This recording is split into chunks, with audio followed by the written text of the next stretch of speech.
All right, guys, welcome back to the show. This series is called Is Self-Building Worth It? We're going to be talking about installing a one-piece fiberglass shower on concrete floor. Just kind of some tips and stuff like that. Yep. This is a great way to save money. Oh, yeah. The fiberglass showers, I am 100% believer in a one-piece, which means in most cases you have to put it in before you frame up, because you got to be able to slide that in. There are some bathrooms you can get them in, but it's much easier to do it before you put up like your final wall. I'm looking at this from a point of view of doing this by myself. So there are some things in here that people had questions about, but let's go ahead and just start the video and we'll kind of talk about it. All right, welcome back to the show. And today I'm going to show you how I got this one-piece shower installed. There was a couple tricky parts to it, being that it was concrete, but it went in pretty good. It'd been nice to have a second person, but let's go ahead and jump into it. Yeah, and the thing to keep in mind when watching like this original series and these videos and stuff is that the self-building component. Now, there are things that you have done with crew members that are different and things that are easier when you have multiple people. So a lot of this is the perspective of when you're by yourself, how can you manage? Or maybe when you get intermittent help from one person. Yeah. So it doesn't mean it's like necessarily the easiest way to do it. It's definitely not the easiest way. Well, yeah, it's always going to be easier to have 3 or 4 people, but you have to pay those 3 or 4 people, which that's not always easy either. Right, exactly. So the method I use to install these makes this fiberglass shower feel really sturdy and solid and kind of elevates it and makes it feel a little bit nicer. So, now, if somebody is hiring out trades, who would be the person that does this? Typically, the plumber will install, unless it's a one piece and it has to go in before the framing. And that's going to vary too from area to area who actually handles it. I mean, if I'm a plumber, I want to put my own tub in. I want to make sure it's in there the way I want it. If it's going on concrete, you're going to, in most cases, you would set that tub, a fiberglass tub, it's called to be set in like a mortar, some kind of mix, like bed, so it gives it stability. So what I do is as you'll see in this video, is I use polystyrene insulation, which makes it much easier getting everything hooked up, lined up, and then like sturdying up the shower after the fact. So like what I had to do on this shower, no concrete floor is going to be perfectly level. So I got the shower in place, marked the edge of the tub, and I needed to grind a little groove so that edge of the tub would kind of sit level. And then I went back, slid 2-inch polystyrene underneath, and then used spray foam to fill the rest of it up, and that really, really sturdies up the shower. And then I also do that on the walls.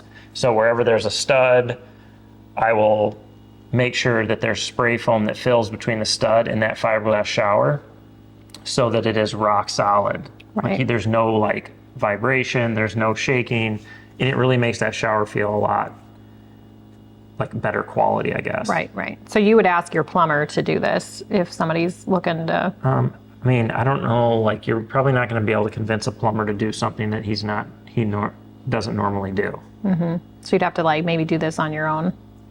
Yeah. Am I whistling? I'm whistling. That means I'm happy.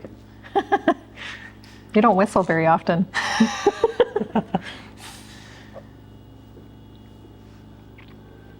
Level and plumb, that is correct. And these are a nice option. We have one custom tile shower in our master bathroom, but all other 4 bathrooms in the house have these one-piece tub showers in them. And I think like we paid $400 and something for ours. I think they are around $600 now a piece. I mean, so they're pretty affordable. And then once they're installed, like that's it. Yeah, and they're like, I like using a shower curtain over like the glass sliders because I just feel like it's a lot harder to keep those clean. The shower curtain, you can take them down. They make a lot of different options that look nice. Yeah.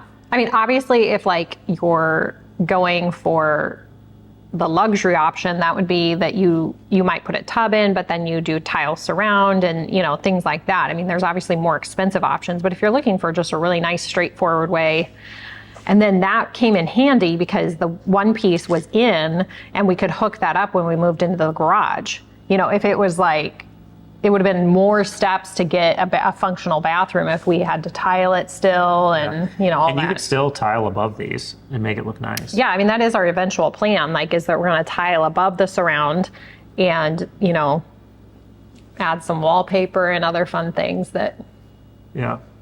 I mean, these bathrooms are gonna look sweet Yeah. when I get done decorating everything.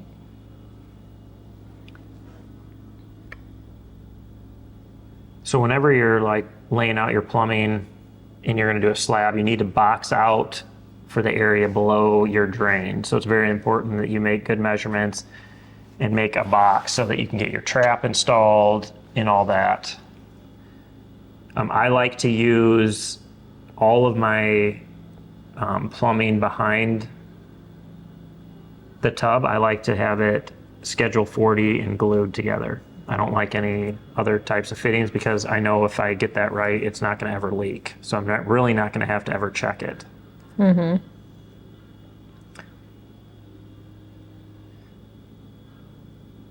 I mean, if I needed to, which I don't know why I would ever need to, unless we changed out this tub shower, I could have access this from our pantry to where that is. Yep. Yeah, those are all good things to keep in mind. We found that because pretty much everything that we're building for other people, they do a concrete slab. There's no crawl space or anything like that. I mean, we found that it gets a little tricky. Like plumbing you gotta know exactly where you're measuring from because you're gonna be doing it when maybe just the exterior walls are up. Yeah, and you have to check your measurements more than once. I'll put up a series of string lines to where my finished wall is, so I know that my plumbing is going to be inside the wall or whatever the case is, and then you have to check it 3 or 4 times. Have somebody else come and double check your measurements because you only get one shot. Yes. And then after that, if you have in-floor heat, the only other option is to redesign around your screw up. Right. Which we've had to do that for different, plumbers. Yeah, and that's actually, and unfortunately, that's actually something that I fairly often get people messaging me noting like that their plumbing was off and that they have to figure out what to do with it. Or we had a client that he did all his own plumbing and just didn't measure, and they had to you guys had to restructure how the framing was going to be. And yeah, I mean, so he didn't do that. He had a plumber do it. They just missed the mark.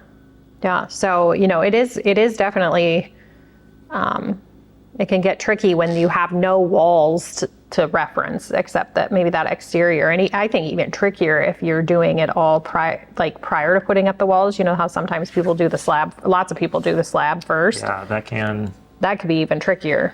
Yeah, I mean, you have to have reference to where, like our plans, we pulled dimensions for plumbing from the outside of the girt. So you got to know where that girt is going to be if you're going to be doing your slab first. Yeah. Now, if I was to do a slab first, I would make sure that my grade board was the form and I knew I could measure off of that.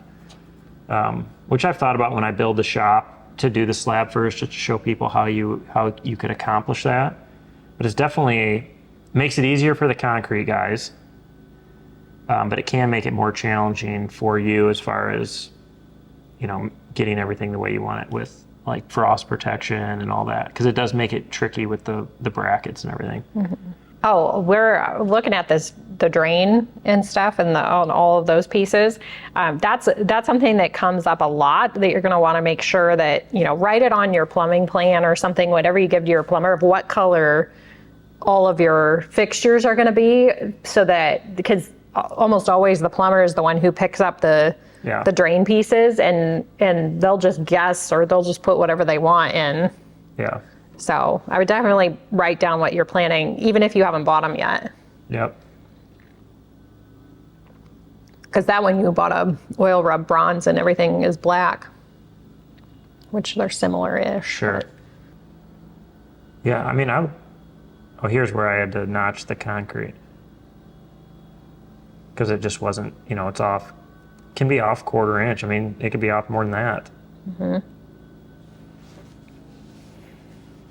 mean, the thing I love about concrete floors is like if you spill water, it's like it's not going to go anywhere. You know what I mean? It's just going to sit there and evaporate. So it's not like if you have your kids, I mean, obviously you don't want your kids in there jumping, but like when you have a basement and like the kids are, remember Joey and Eric, their kids were jumping in, like water was like coming down through at the condo.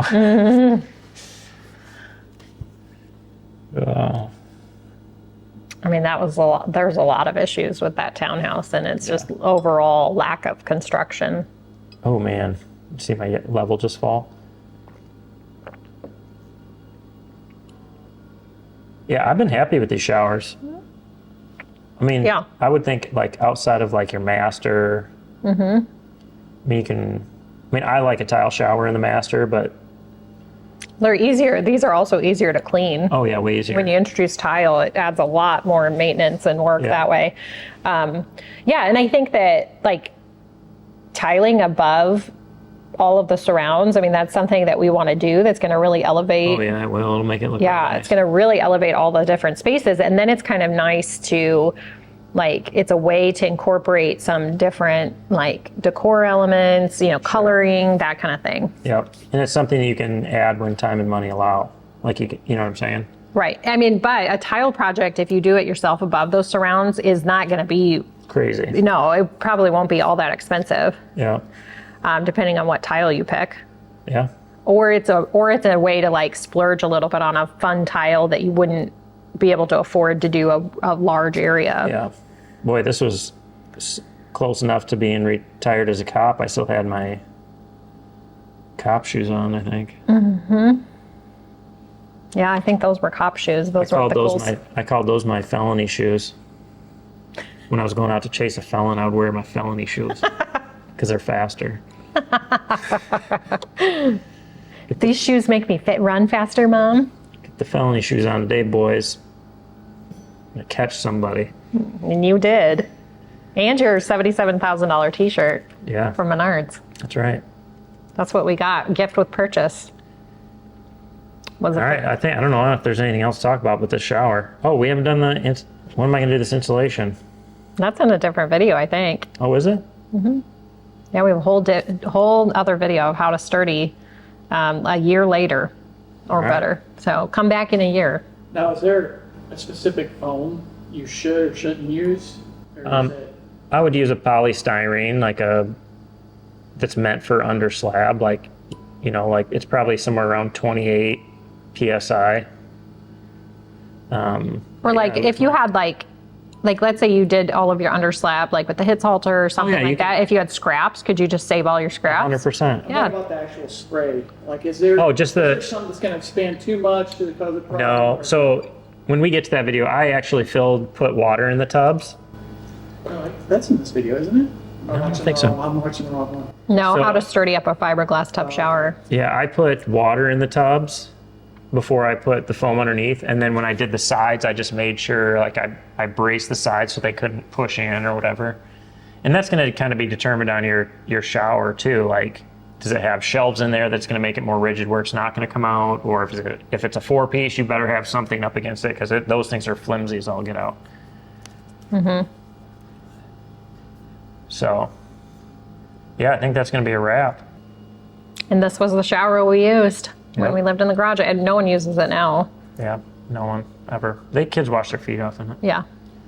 Oh, Justin used it one time. You did?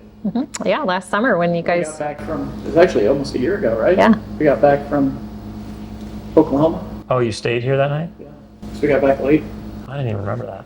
Yeah. Lots have happened. Lots has changed since then. So I guess, is that a wrap? That's a wrap. So I guess the last thing before we close this thing down is if you guys are looking to design a Barndominium, reach out to us at Back 40 Buildings. I feel like we have, if not the best, one of the top design companies. We're builders, we're DIYers. A lot of our staff live in Barndominium, so we kind of eat, breathe, and sleep Barndominiums. Yeah. So we can help you out. We have all the details in there you need to be successful. We also have a patron group for self-builders, self-GCers. It's a great community. You get to ask us questions. We have lives. So check that out, guys. Don't be afraid to try that out. As always, we appreciate you watching. Hit that subscribe button, share us with your friends, and we will catch you on the next video.